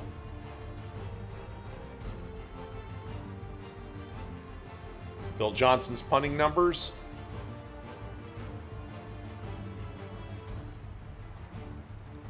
Kick returns, Shai and Duhan. Shai had a 31-yard return. On punt returns, Duhan and Spider Lockhart. Looks like they're kicking to Bobby Duhan. He had 2 fair catches. Spider Lockhart only got 1 return for 2 yards. Let's look at New Orleans. Here's your MVP of the game. Billy Kilmer, 28 out of 57, 263 yards. Billy was slinging it today. He had 2 TDs, 3 interceptions, 2 sacks for 15 yards. I think that's got to be the lowest quarterback rating for a quarterback that's won a game MVP this season, though. Got to love Billy Kilmer. Guy looks, chubby, red-faced, not too fast, just slings the ball, doesn't throw a spiral. Most of the time it looks like a dying quail when he throws it, but, gutsy guy and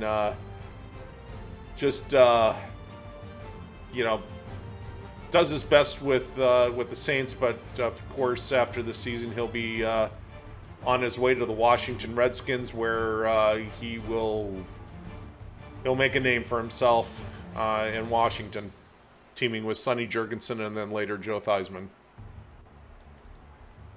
Elijah Pitts, the former Packer, he had 45 yards on the ground and 2 touchdowns, so it's good to see Elijah Pitts here near the tail end of his career, having a strong day and contributing to the win. From the receiving perspective, Shaw had the most yards, followed by Dodd and Abramowitz. Barrington had the touchdown. Parks had the other. Total offense for the New Orleans Saints. On defense, Absher had the most tackles. Dave Rowe had a good day, 6 tackles, 2 of them for loss. Tillman had a sack. Howell had an interception, and Absher, along with the 10 tackles, he picked up that Tucker Frederickson fumble. Dempsey, 50% on field goals. If he's missing around 20, 30, 40 yards, that's not helpful. At least he got all of his extra points. Fagan's punting day, good. Pinned him back 4 times inside the 20. Kick returners, Dodd had 27 yards. That was his longest. He had 4 returns for 88 yards. Dodd again had a 5-yard punt return, 2 fair catches. Dickie Lyons had 2 fair catches as well. All right. New Orleans gets into the win column for the first time in 1970 with a 31-28 last-second squeaker win against the Giants. Next game up, we have Washington at Philly in the rain. This is in Franklin Field, which is artificial turf. Which, mentioned something about artificial turf in this day is you've probably noticed it's a weird bluish green color. It's not like the really nice looking fake natural grass that they use now in the stadiums. This is basically a grass-like carpet that was rolled out on top of concrete. So when you were running on it or got tackled on it and hit the ground, you're playing on concrete. So this is where you saw a lot of players over time playing on artificial turf would have knee problems. You also had seams, especially on fields where they were a multi-sport stadium like Riverfront Stadium, Three Rivers Stadium, the Busch Stadium as well, where they played baseball. Astrodome was another one.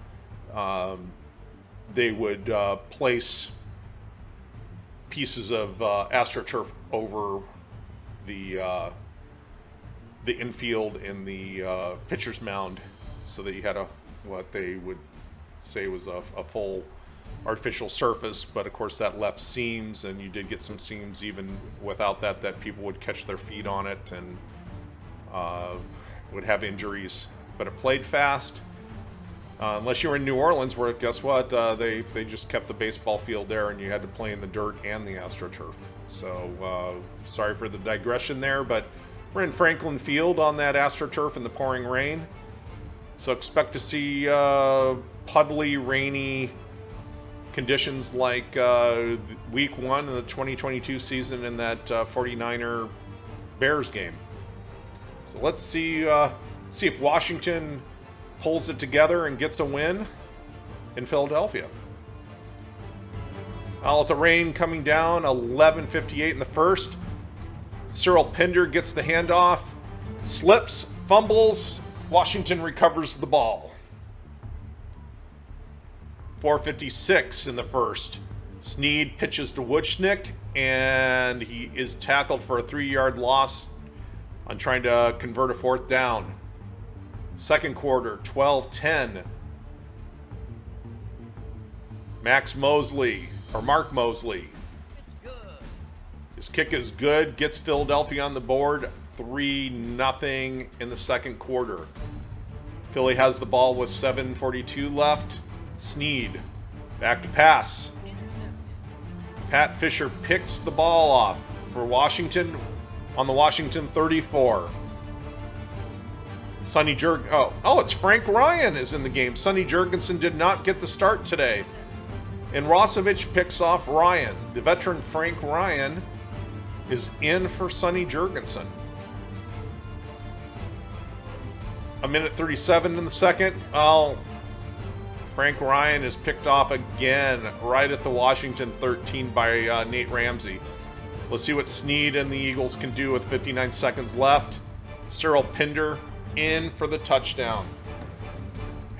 Well, I know Sonny Jurgensen had a very rough game last week. It looks like they decided to go with the other veteran, Frank Ryan, at quarterback, and he hands off to Larry Brown for a 6-yard touchdown run to get Washington on the board. 10-7 Philly. Cyril Pinder fumbles the ball. Chris Hanberger, linebacker for Washington, picks it up and runs it back for a little bit to the 46. 8:20 in the third quarter.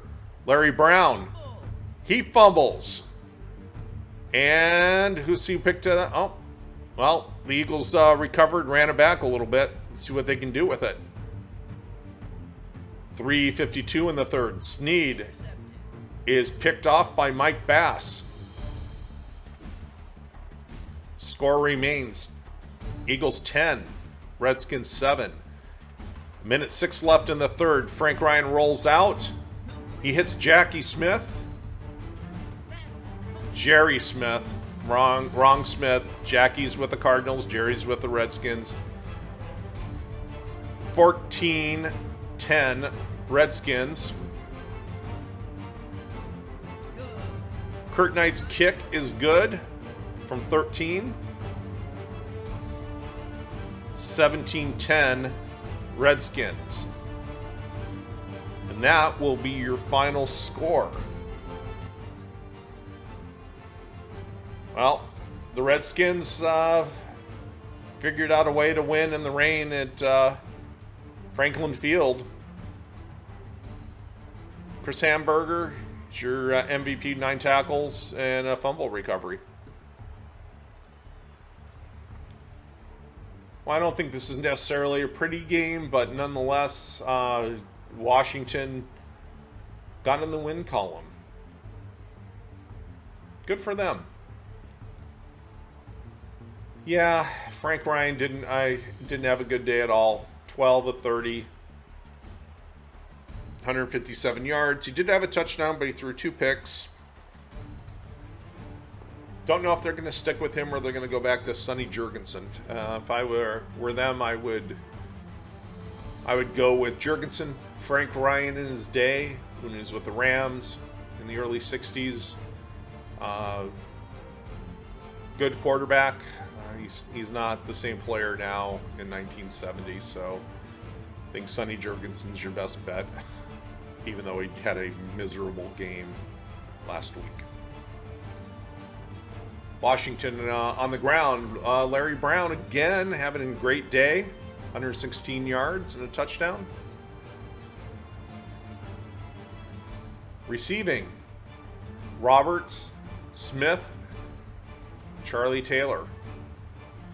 Jerry Smith, not to be confused with Jackie Smith. He had the touchdown. Here's total offense for the Redskins in their first victory of 1970. Defense. Chris Hamburger, big game. 9 tackles, 1 for loss, and he picked up that fumble and ran it back a little bit, put the Redskins in a better position to score. Here's the rest of your Redskins defense. Fisher and Bass. Ball hawking in that defensive backfield. Those are 2 excellent cornerbacks. Pick your poison when you're playing the Redskins with these guys. Kurt Knight, good day. Mike Bragg got some work in. 55 yards was his longest. Kick returners, Vactor and Harris.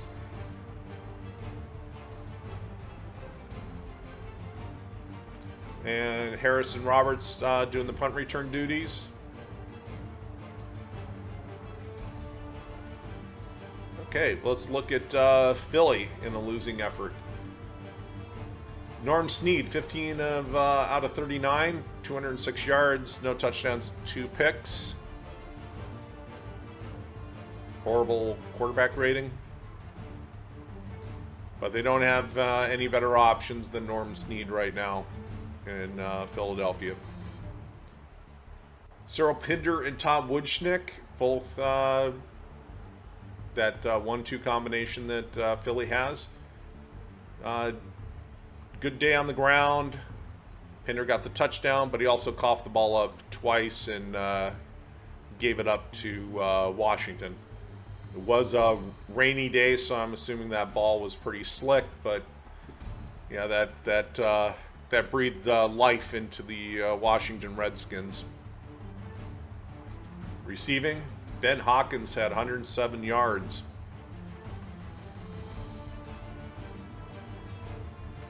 Here's total offense for Philly.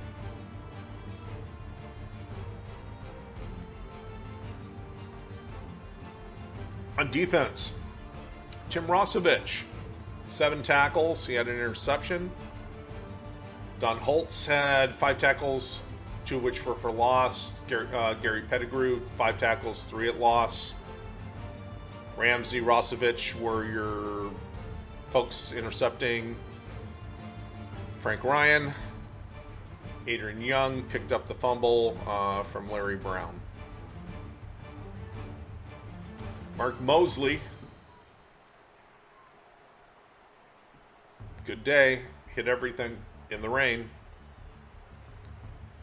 Bill Bradley, not bad, he got 4 inside the 20.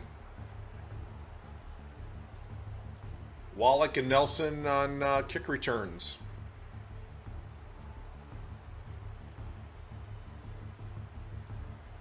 Wallach and Hawkins on punt returns. 16-yard return was the longest by Wallach. Okay. Well, the Redskins win ugly in Philly in the rain. In our last game of the day, the struggling Dallas Cowboys. Who is starting in quarterback? Craig Morton, Roger Staubach. Who is Tom Landry going to go with? Has Tom Landry figured out a way to unlock this Dallas offense? They're playing St. Louis in Busch Stadium. St. Louis coming off of a huge win last week. Where? Let's just check here.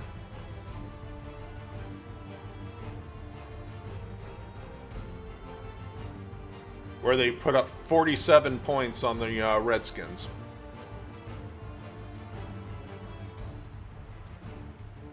Let's see if they used up all their luck against the Redskins. Against the Cowboys. 9:08 left in the first quarter. And it is Staubach under center. He gives to Dwayne Thomas and he fumbles the ball at the 10. Well, 9:03 in the first. Jimmy Hart back to pass. Now he's got Jackie Smith. Jackie Smith, 10-yard touchdown catch from Jimmy Hart. 5:31 in the first. Jim Bakken. That looks good. 28-yard field goal by Jim Bakken. 10-0. St. Louis. Staubach. Reverse to Hayes. There we go. Tom Landry pulled a trick play out of the playbook and got 7 points out of it.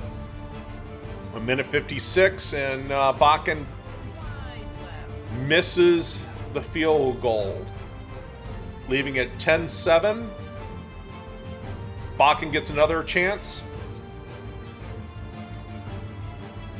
This time it goes through. So, ending the second quarter in the first half, 13-7. Oh, Jackie Smith. Jackie Smith, I guess the Cardinals looked at that Staubach Hayes reverse and said we can do one better with our tight end, and they do one better. Jackie Smith turns the corner. It's good. And later on, at 13:02 in the fourth, Bakken hits a field goal, 23-7, St. Louis. Dwayne Thomas gets the first down and fumbles the ball at the 31. Well, the drive stalls. Bakken will come in, and he'll shank it left. Wide left. Score remains 23-7 Cardinals. 7:23 left. Staubach back to pass. They do not convert on fourth down. The woes of the Cowboys in 1970 continue. 3:26 in the fourth. Hart gives off to Edwards. He turns the corner. Sid Edwards in. Touchdown. Extra point is good. And that is going to be our final score. St. Louis 30, Dallas 7. Tom Landry, well, time to go back to the drawing board. Maybe time to go back to Craig Morton. This is a shocker. I can't believe that Doomsday defense gave up 30 points. Sid Edwards is your MVP. 96 yards on 18 rushes. Let's look at the game stats. Dominating play by the St. Louis Cardinals today.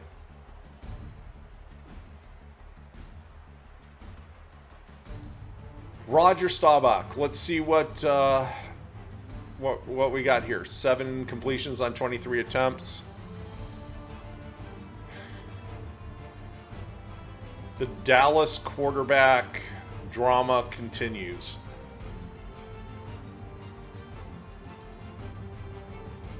Running game. Looks like the running game did not get on track at all. Bob Hayes had that 2-yard reverse for a touchdown. Other than that, everybody struggled. Dwayne Thomas fumbled twice that were recovered by St. Louis, which were converted into points. Dallas could just not get things rolling. Mike Ditka, big day for the veteran. 40 yards on 3 catches. Bob Hayes touched the ball twice, catching 2 for 23 yards.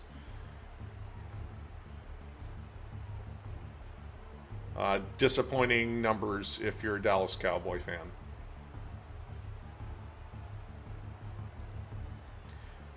Defense.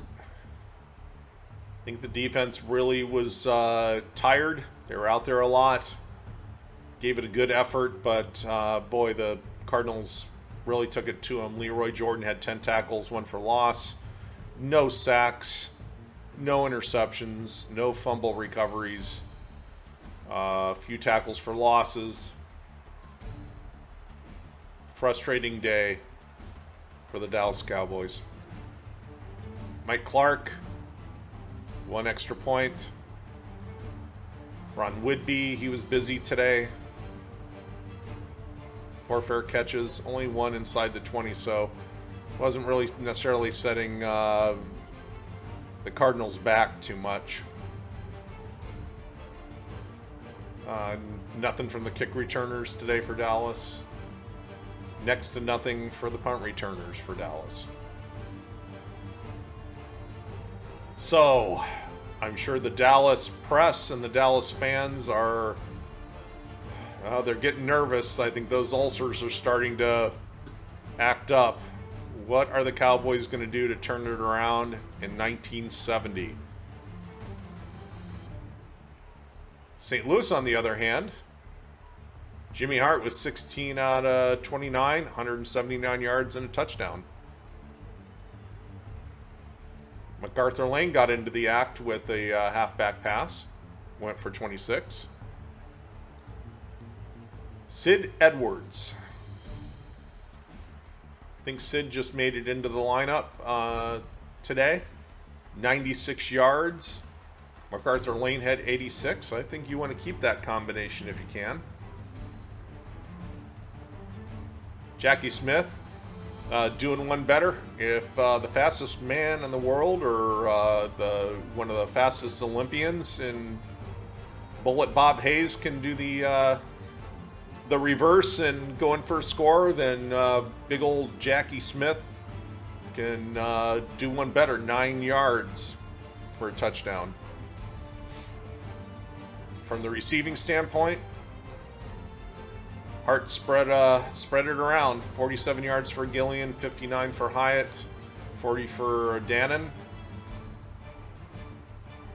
Only touchdown was Jackie Smith. He only got that 1 catch for a touchdown. Here's your total offense numbers for the St. Louis Cardinals. On defense, Jamie Rivers, big day, 7 tackles, 3 for loss. Bob Rowe, 4 tackles, 2 for loss. Chip Healy was the one that got the sack. And Stallings and Rowe picked up those Dwayne Thomas fumbles. Wonder after a game like this if Landry's rethinking maybe he's got to go with Dan Reeves. Jim Bakken, he missed 2 field goals today, but otherwise he was good on his extra points. He's normally pretty solid. It was kind of surprising to see him miss 2. They were 2 wide lefts. Latorette, his punting day wasn't needed much. Punt returns, Latorette, longest was 24 yards.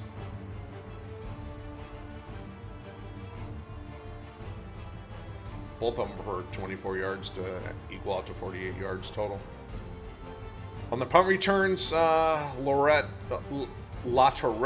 had longest of 6 out of 3 returns. He had 4 fair catches.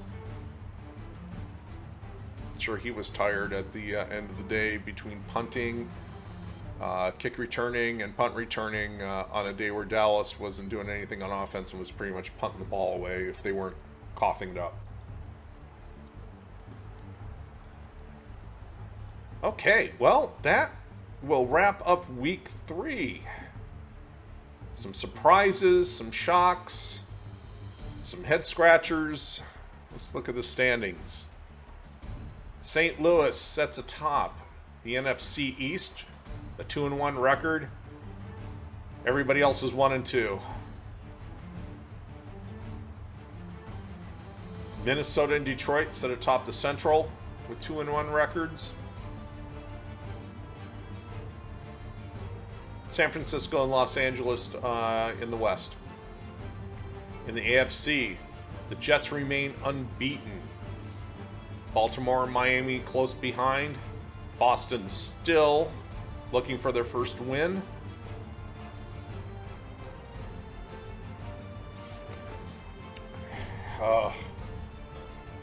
Pittsburgh, what can you say? Houston and Pittsburgh. Cincinnati, a disappointing 1-2 for the season. Looking at the West, Oakland and Kansas City at 2-1. San Diego 1-2. New Orleans got their first win. Washington got their first win. All right, well, that'll wrap things up. I guess we will have to see what happens in week 4. What coaches are going to make changes? Which underperforming players are going to get pulled, and which players that are currently sitting on the bench are going to take advantage of that opportunity and do their part in maybe turning a season around for a few teams. We shall see. With that, thanks for watching. Please like and subscribe. And we'll see you in week 4.